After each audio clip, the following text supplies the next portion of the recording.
estados brasileiros registram aumento nos casos de Covid. E no jornal de hoje você vai ver também: o governo federal amplia subsídio para financiamento de imóveis do programa Casa Verde e Amarela.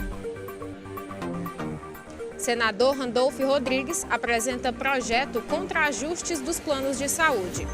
Veja também: termina hoje prazo para pagamento da taxa de inscrição do Enem 2022. Isso e muito mais agora no União Brasil.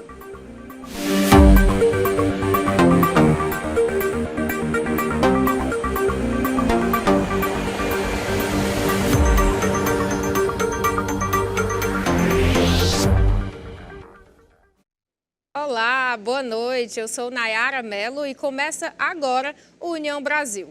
Segundo a Fiocruz, os casos de Covid-19 estão crescendo em todas as regiões do Brasil. Dados do último boletim do Ministério da Saúde mostram que o estado de São Paulo lidera o ranking em relação aos números de registros de casos.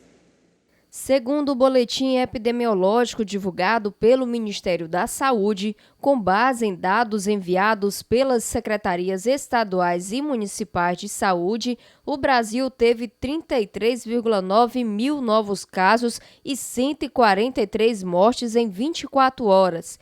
Em número de infecções, o estado de São Paulo lidera entre os estados com mais de 5,4 milhões de casos, seguidos por Minas Gerais, Paraná, Rio Grande do Sul e Rio de Janeiro.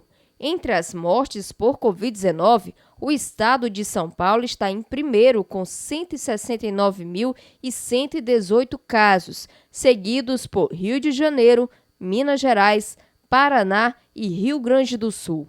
O menor número de mortes foi registrado no Acre, Amapá, Roraima e Tocantins. Em relação à vacinação, mais de 433,1 milhões de doses de vacinas foram aplicadas no país. A Defesa Civil emitiu um alerta para a chegada de chuvas intensas no litoral da região do Nordeste neste fim de semana. Segundo o INMET, Instituto Nacional de Meteorologia, 5 estados serão afetados. A Defesa Civil emitiu alerta para o risco de chuvas intensas no litoral do Nordeste até o final desta semana. Segundo o Instituto Nacional de Meteorologia, os estados da Paraíba, Pernambuco, Rio Grande do Norte, Sergipe, Alagoas serão os mais afetados. Desde a semana passada, a gente começou a emitir notícias e notas sobre as condições e de como iria evoluir as condições de chuva para a região Nordeste. Nos dias seguintes, essa chuva ficaria então concentrada principalmente no leste, no litoral, desde Alagoas até o Rio Grande do Norte. E essas chuvas foram realmente observadas e bem mais intensas no dia de ontem. A previsão feita no último dia 25 pelo órgão é que os estados de Pernambuco e Alagoas podem ser os mais atingidos em razão da situação. O nosso cuidado também hoje, o que a gente quer deixar claro aqui como Instituto Nacional de Meteorologia, é que há previsão de mais chuvas e de chuvas aí que podem variar entre 150 e 200 milímetros por dia no final de semana. Em atenção é que essas chuvas devem retornar com mais intensidade a partir de amanhã, sexta-feira à noite, se estendendo até o domingo. A Defesa Civil informou algumas recomendações para a população neste momento de princípios de chuvas fortes. São recomendadas diversas ações para proteger a população. A primeira delas, as primeiras recomendações que a gente dá, são no sentido de ficar bastante atento para as recomendações que são publicadas pelos órgãos oficiais, principalmente o nível local, prefeitura e as demais autoridades. Ficar bastante atento a informações que são veiculadas em mídias sociais, informações que não são oficiais. Muitas vezes essas informações podem trazer um risco adicional ainda se seguidas, e se disseminadas para outras pessoas. A orientação para os moradores das regiões afetadas é buscar informações na Defesa Civil. Sobre os alertas que estão sendo emitidos, é bastante importante a gente destacar que as pessoas devem se cadastrar no serviço de alertas da Defesa Civil Nacional, através do telefone 199. E a população, sempre que houver uma situação de alerta, vai receber no celular em tempo real o alerta e as recomendações de autoproteção. A Federação das Indústrias do Estado do Ceará realizou, em comemoração ao Dia da Indústria, a entrega da Medalha do Mérito Industrial para personalidades que ajudam a fortalecer o setor. Os homenageados com a medalha foram os empresários Francisco Rogério Osterno Aguiar, da categoria de móveis, Hermano Frank Júnior, mineração, e Carlos Pereira de Souza, têxtil. Na mesma ocasião, houve a entrega da medalha da Ordem do Mérito Industrial, concedida pela Confederação Nacional da Indústria. A comenda é a mais importante condecoração da indústria brasileira e será concedida ao empresário Ivens Dias Branco Júnior. O evento tradicional ocorre anualmente em comemoração ao Dia da Indústria, celebrado nacionalmente no dia 25 de maio. A seguir, a pauta é política e notícias sobre o prazo para pagamento da taxa de inscrição do Enem 2022.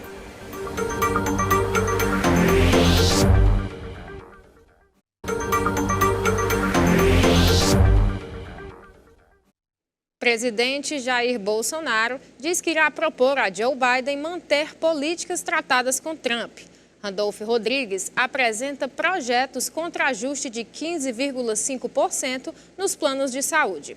Assuntos para a pauta é política. O presidente Jair Bolsonaro disse nesta sexta-feira que quer manter as políticas definidas pelo governo brasileiro com o ex-presidente Donald Trump. Bolsonaro terá um encontro com o atual presidente norte-americano, Joe Biden, na 9ª Cúpula das Américas, que será realizada de 6 a 10 de junho em Los Angeles, nos Estados Unidos. A Embaixada dos Estados Unidos no Brasil, após reunião entre Bolsonaro e o assessor especial do governo dos Estados Unidos, citou que a Cúpula das Américas se concentrará em algumas das questões mais importantes e compartilhadas de todo o hemisfério, como a garantia de que a democracia seja uma realidade para cada país, nossas metas climáticas compartilhadas, uma resposta mais colaborativa à Covid-19 e a abordagem mais profunda do crime organizado e da instabilidade econômica. O senador Randolph Rodrigues, do partido Rede do Amapá, apresentou um projeto de lei e um projeto de decreto legislativo em que pede a suspensão do ajuste dos planos de saúde, que devem ficar até 15,5% mais caros, segundo decisão da Agência Nacional de Saúde Suplementar. Segundo ele, é inviável que se pretenda estabelecer a cobrança dos valores majorados.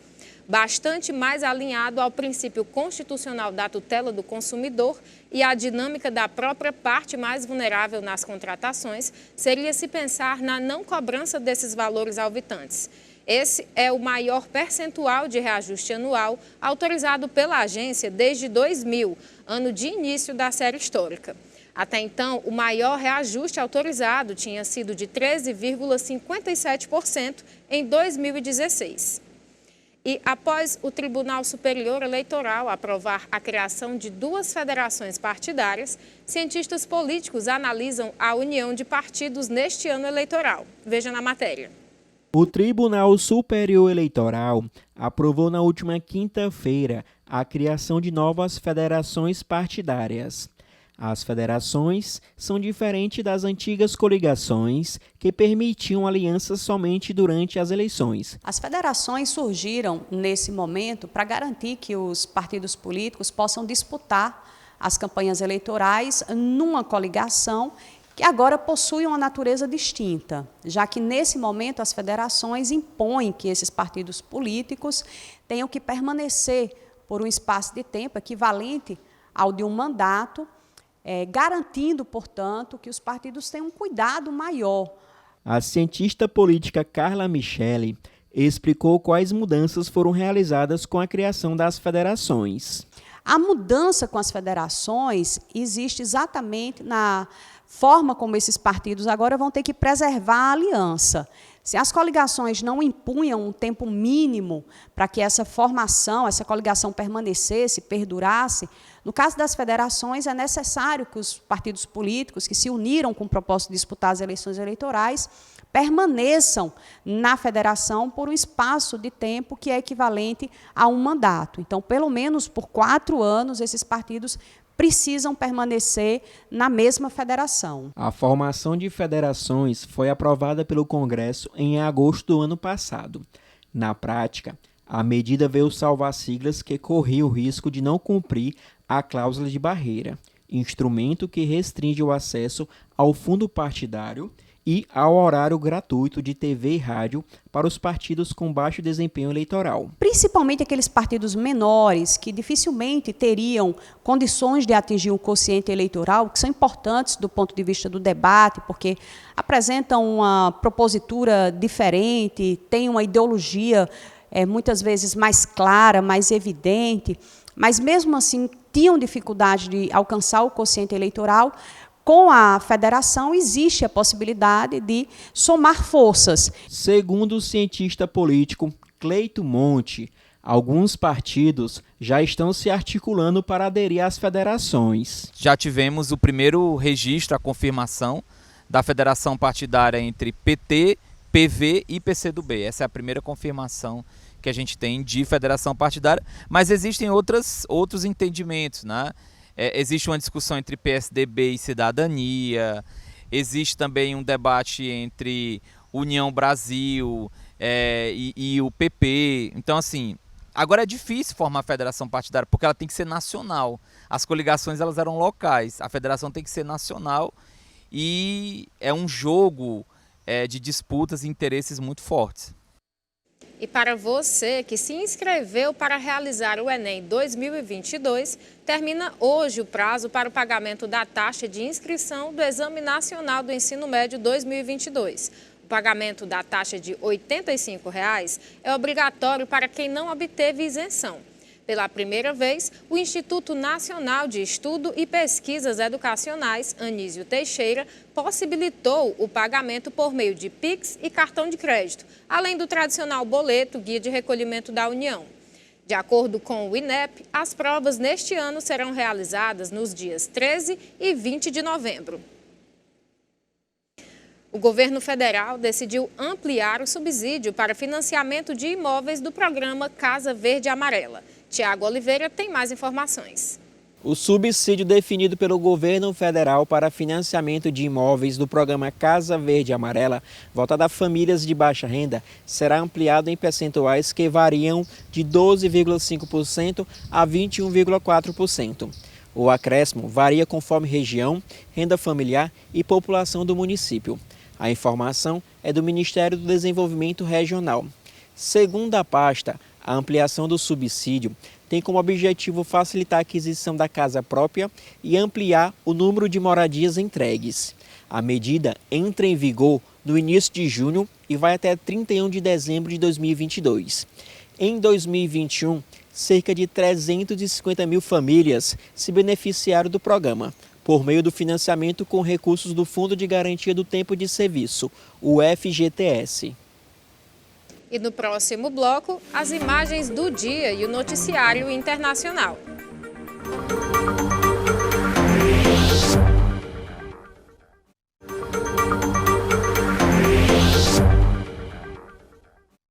Vamos agora para as notícias internacionais com imagens da Euronews.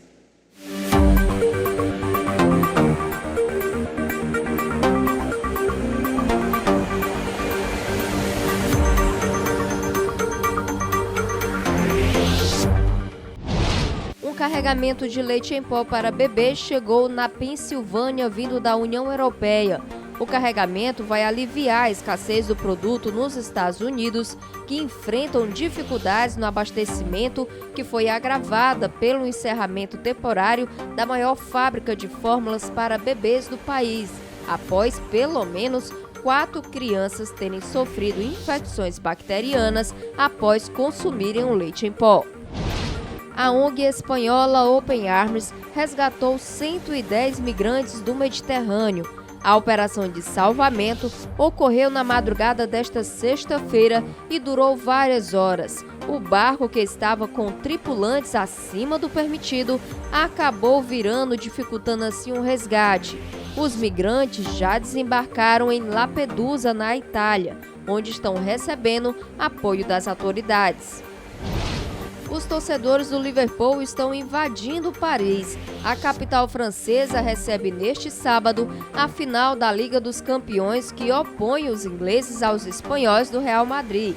De acordo com as autoridades gaulesas, são esperados 60 mil torcedores do Liverpool, o que é um problema, pois a UEFA disponibilizou apenas 20 mil bilhetes para cada equipe, o que significa que 40 mil torcedores não vão poder assistir o jogo no estádio.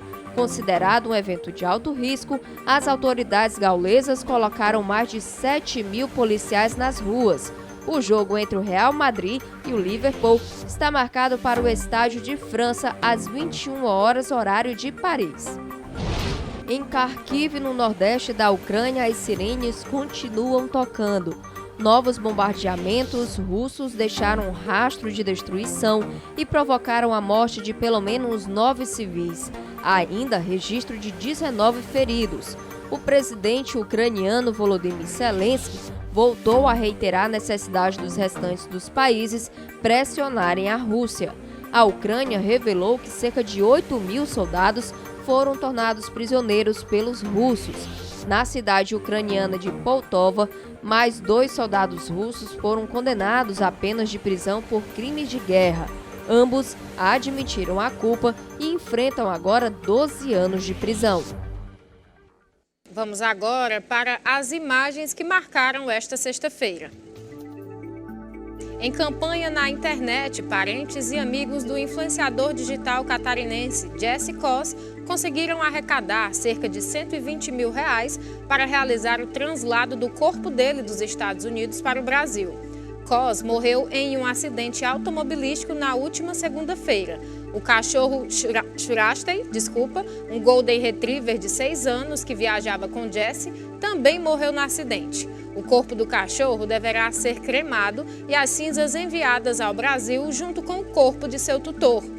Natural de Balneário Camboriú, litoral de Santa Catarina, Jesse deve ser enterrado na própria cidade natal. As informações sobre translado e velório ainda não foram divulgadas pela família.